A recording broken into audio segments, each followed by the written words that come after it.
Hello everybody, it's Chip Walton. Welcome to a quick unboxing video. I'm in yet again another future home of the Chop and Brew edit suite. I'm not in timeout. I'm just hanging out in a random corner of the soon-to-be office and edit suite of Chop and Brew in the basement of my home. I'm here with a very, very special unboxing. This box comes from Norway. As you know, I've been lucky enough to receive several amazing care packages from Norway over the years, but this one might take the cake.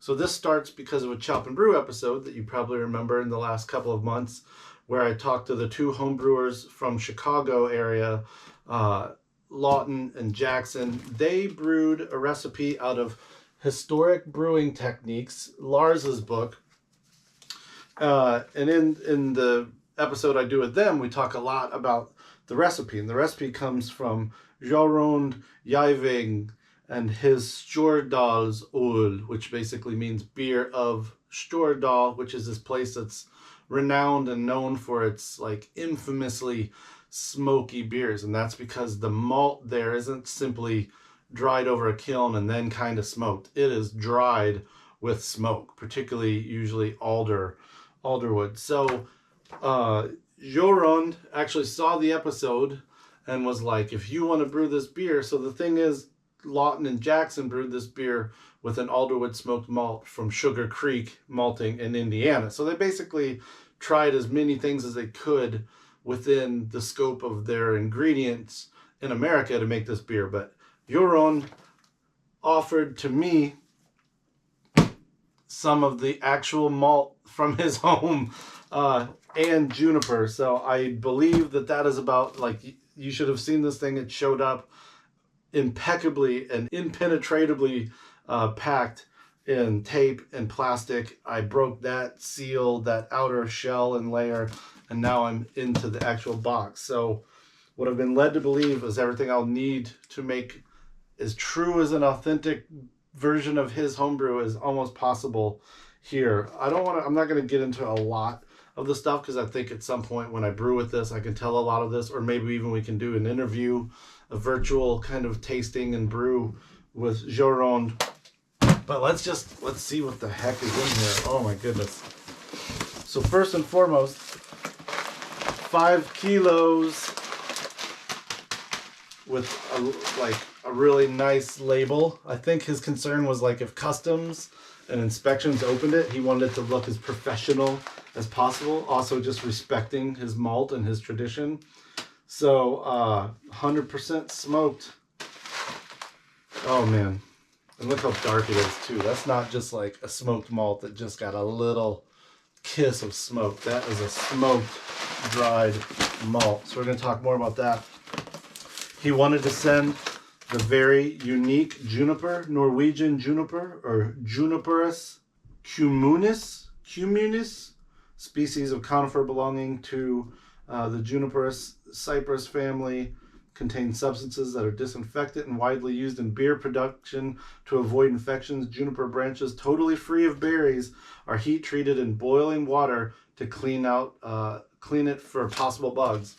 This was because when I called the USDA to figure out if this was going to clear customs or if they were just going to throw it away, they basically said branches, yes, because it's a plant cutting, but berries, no, because it's an imported fruit, could have all these like bugs and other things.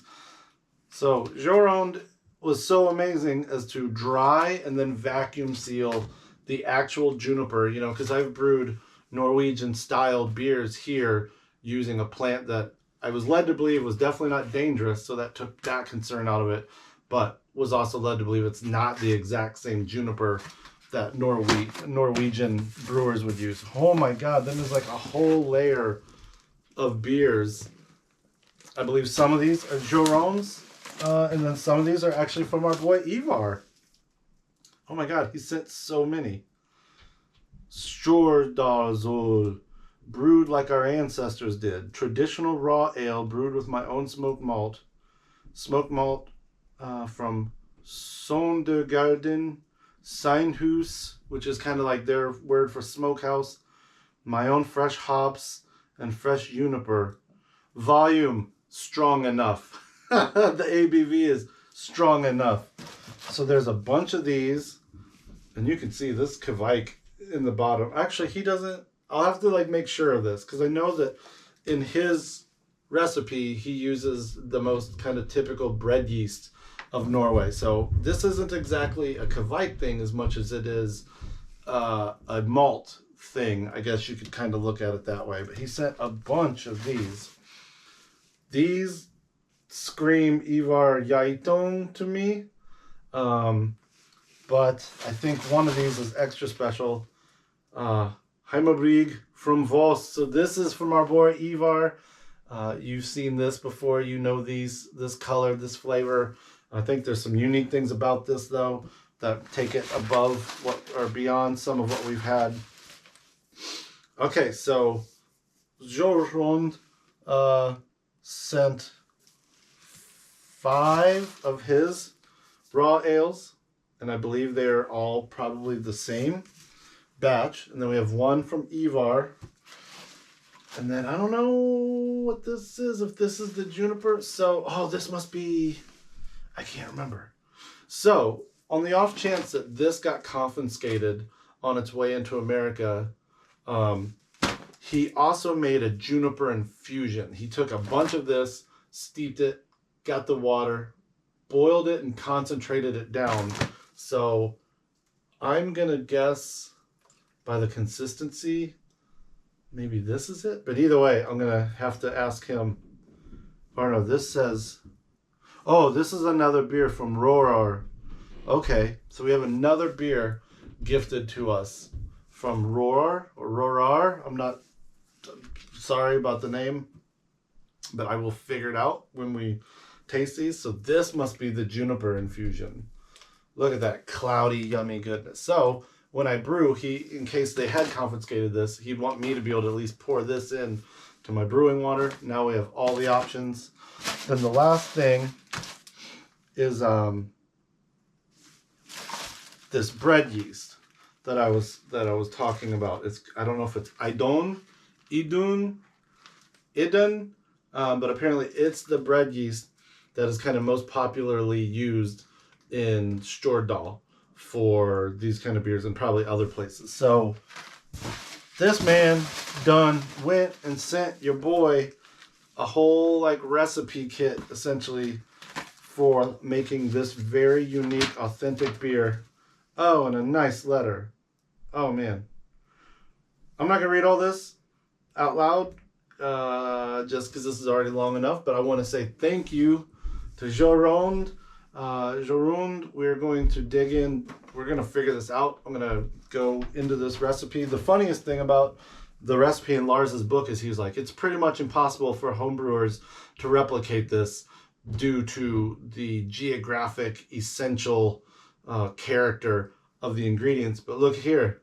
Look, this homebrewer done got basically, besides the water and missing some berries off of this, but I bet there was berries in the infusion, so I'm pretty much hooked up, man.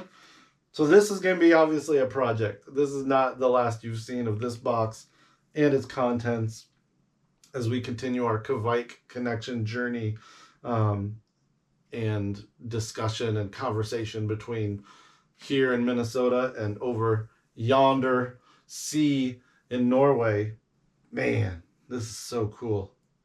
Yeah, and his recipe, as it's pointed out, took like the champion beer in I think 2017 in like a farmhouse ale competition over there, and then it's second in 18. So it's a tried and true traditional amazing recipe. This is awesome. All right, guys, you will see more of this coming up. Chop for chop, brew for brew. Ah, man, yeah! It's amazing that it made it, everything in one piece, and the feds didn't claim any of it. Hallelujah. Oh, yeah, boy. Yeah. Yes! I almost want to smell this, but because there's a little bit of sediment at the bottom, I'm sure that's more from just the steeping of this juniper. It's not nearly as swole as these other bottles, but I am worried it'll. So I'm gonna wait for all that. All that. Yeah, slippers.